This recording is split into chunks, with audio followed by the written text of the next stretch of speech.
everyone, I'm running a crowdfunding campaign for the creation of the third animation in the George Ought to Help series. The name of it will be Give Me Your Ball, and you can find the link in the info box. So if you didn't take a look already and you have the time and inclination, please do take a look, and thanks in advance if you decide to share it or to contribute to it. I hope you like what you see. Okay, this is a response to a video by Bill Burns 2, called, I believe it's called A Critique of Edgar the Exploiter, and I'm just going to address his points one by one. Unfortunately, as with most of these sorts of videos, it's fundamentally dishonest in that it presents theory as fact and ignores real-life examples that don't fit the theory. So here, Bill Burns is referring to statistics that seem to show that nations with a higher minimum wage do not necessarily have higher rates of unemployment than nations with lower or no minimum wage. Two things to mention here. First of all, Edgar the Exploiter, the film, does not make the claim that introducing or increasing minimum wage level will increase overall unemployment. All the film aims to show is how introducing or increasing the minimum wage level can be expected to harm marginal workers like Simon. This is relevant because, in my view, an important motivation of minimum wage advocates is to try and help the poor and vulnerable. So it's important for these people to understand how minimum wage is likely to harm exactly these people. And the second thing to note here is that, assuming that statistics show no robust statistical correlation between minimum wage and unemployment levels, this does not falsify the hypothesis that minimum wage does increase overall unemployment. The lack of statistical correlation between minimum wage and unemployment, or even the presence of an inverse correlation between minimum wage and unemployment, are both compatible with the hypothesis that minimum wage increases overall unemployment. The confusion here has to do with minimum wage advocates mistakenly treating statistics derived from phenomena of mass human action as though they come from a controlled experiment, and of course they don't. Billions of uncontrolled variables affect unemployment rates. In order to empirically test the hypothesis that minimum wage increases unemployment, it would be necessary to hold all these billions of variables constant and vary only the minimum wage law. Of course, this is practically not possible right now. So Bill Burns' claim is false in two ways. Firstly, the film does not make the claim that minimum wage increases overall unemployment, and even if it had, this claim is not contradicted by the real-world examples that he cites. He only earns $3 an hour. Although his wage is low, Simon appreciates the independence it gives him. I'm not sure how independent you can be on those wages, as we don't know what the cost of living is in animation land, but the video tells us that you can be independent on $3 an hour. No, this video doesn't tell us that we can be independent on $3 an hour. The video tells us that Simon appreciates the independence that this low wage gives him. So this clearly has to do with a relative increase in independence. Nowhere in the film will you find the claim that this wage is sufficient to be absolutely independent, however we define independence. Okay, so he's being trained to use machinery that will make him more productive. Now, in the long term, that might be to Simon's advantage, but in the short term, it's most definitely to the company's advantage. That's why companies choose to train up employees rather than hire on new staff with experience. It benefits the company, that's why they do it. Training is not a substitute for wages. So it's not entirely clear what Bill Burns means by this. Presumably, he believes that it's not okay to offer a low wage, even if you're offering other things to make the deal seem more attractive. Unfortunately, Bill Burns doesn't explain exactly what's wrong with offering a low wage. Bear in mind that Simon is not obliged to accept Edgar's offer. No violence is being threatened against him or his property if he refuses. As such, the offer only increases Simon's possibilities. Bear in mind also that the minimum wage advocates, at least in their capacity as advocates, do not increase Simon's options, unlike Edgar. And if the advocates are successful in introducing or raising the minimum wage, they actually reduce the options available to people like Simon. If Edgar's offers aren't attractive enough, workers won't sell him the labour he needs to run his factory. The video now makes the assumption that workers all have numerous choices as to what jobs they can do, whereas the main reason that people take the shittiest jobs and the lowest paid jobs is because they have no other choice. Bill Burns has to equivocate between two different senses of the word choices here to try and make his criticism work. He says that the film assumes workers have many choices about what jobs they can do. That's true, but for unskilled workers, none of these jobs are particularly glamorous. They're all what Bill Burns would likely consider shitty jobs. Then Bill Burns says, the main reason that people take the shittiest jobs at the lowest paying jobs is because they have no other choice. Notice that now, no other choice refers to there being no alternative to a whole set of choices, i.e. the shitty jobs. Notice also that the film did not claim or imply that the choices available to unskilled workers included good jobs, however we define a good job. So, Bill Burns' assertion that people take bad jobs because they have no other choices is not in contradiction with the premise in the film that locally workers have many choices as to how to sell their labour. Also, when Bill Burns says people take certain jobs because they have no other choice, he's exaggerating, of course. What he really means is that they have no other choices that seem appealing. We can certainly agree that workers like Simon take such factory jobs because they are the best way they see for themselves to improve their circumstances.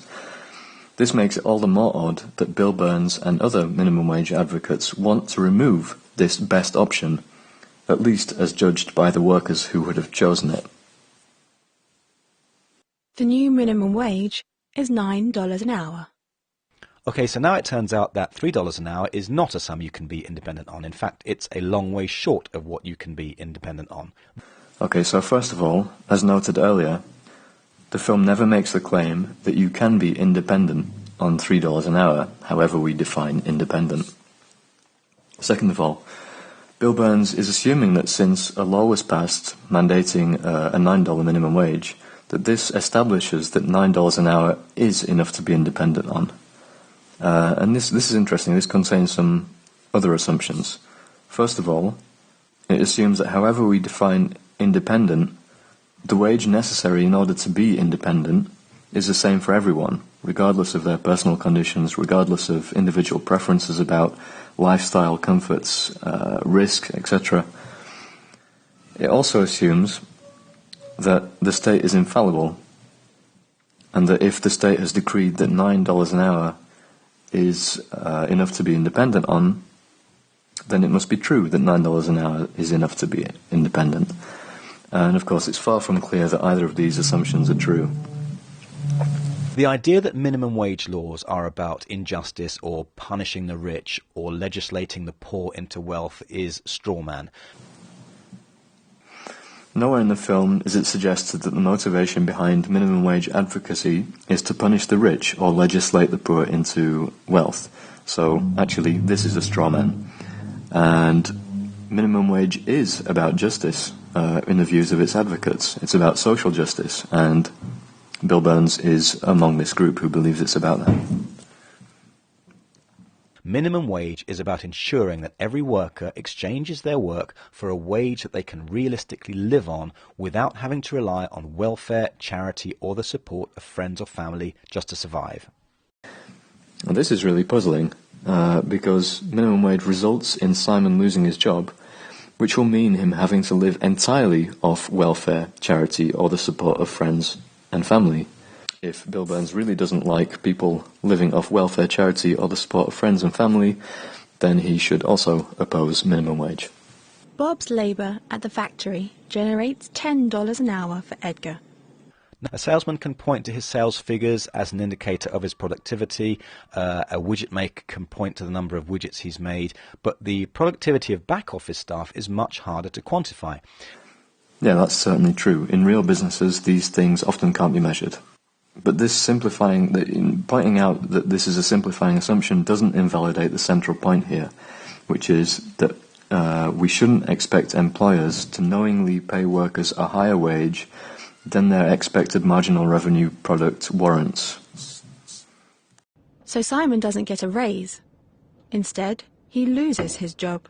So who's going to sweep up and carry things around? As we established at the beginning of the video, this is an important part of Edgar's industry. And well, because Edgar calculated what Simon was worth to him based on expected marginal revenue product, which includes considerations of sick pay, workplace safety, and all kinds of other costs, we know that he believes at least he'll be better off if he fires Simon. So the question of who's going to sweep up and carry things around is not really relevant here. All we need to know is that Edgar believes he'll be better off after he's fired Simon. And that wasn't the case before the minimum wage was introduced. Edgar is irritated. The minimum wage means that if he wants to stay in business, he has to either invest in machines to do the work that unskilled labourers like Simon were doing, or he has to move production to another country where minimum wage laws aren't a problem. now, interestingly, the video now claims that Edgar can't afford to pay $9 for Simon, whereas even in Bitbutter's simplified example, this isn't true. Remember that Vicky, Bob and Simon together generate more money than they cost, even with minimum wage. So Edgar is irritated not because he can't afford to pay minimum wage, but because he prefers not to. The confusion here is understandable. I would have handled this differently if I'd made the video again. But the narrative does make sense if you assume that Edgar was employing many sub-minimum wage workers, not just Simon. But I agree that this should have been spelled out more clearly in the film. If a company really can't afford its wage bill and it wants to reduce costs by shedding staff, then a high wage earner is just as likely to be fired as a low wage earner, maybe even more likely. What Bill Burns is missing here is that whether a person will be fired or not has a great deal to do with whether their expected marginal revenue product is higher than their wage or not. The minimum wage necessarily means that a larger group of low-wage earners must be paid more than their marginal revenue product level in order to be legally employed. And since profit-maximizing employers prefer not to lose money, these workers will lose their jobs or they won't be employed. So minimum wage jeopardizes the jobs of low-wage earners while creating extra security for high-wage earners. This is because the high-wage earners become artificially under greater demand because they can't be as easily replaced by multiple cheap labourers as they otherwise would have been able to be. There are numerous real-world studies that show minimum wage does not affect levels of employment at the lower levels or overall. Well, no, the studies that Bill Burns mentioned are not capable of showing what he claims that they show. All that the studies do is note the presence or absence of correlation. Statistical correlation does not equal causation, and lack of statistical correlation does not establish lack of causation. As noted earlier, phenomena on the scale of mass human action are affected by billions of uncontrolled variables. We can't use statistics that measure trends on this scale to falsify the hypothesis that minimum wage harms marginal workers. Meanwhile, we do have a solid chain of deductive reasoning that strongly suggests that it does hurt these workers. The argument that the state has no moral justification to intervene in any agreement between two parties is overlooking the primary role of the state, which is to make society as fair as it can be for its citizens, and minimum wage is part of that. So first of all, Edgar the Exploiter makes clear why minimum wage can be expected to hurt marginal workers, and it's hard to see how doing so is compatible with making society fair, no matter how we define fair. Second thing, Bill Burns asserts that the primary role of the state is to make society fair. I don't know where he's getting this from. I think he's making it up. In effect, he's saying, I believe that the state does in fact make society more fair, and therefore it's justified in intervening in private agreements. Of course, it's not obvious that the state does actually make things fairer. There are many ways, including the minimum wage law, in which the state further disadvantages the already vulnerable. Bitbutter has freely admitted that he's not interested in fairness. He's interested in market forces. That's his preference, that's his opinion. And this is a bit weird. I would never claim to be interested in market forces as an alternative to fairness. It is true that I'm not interested in equality.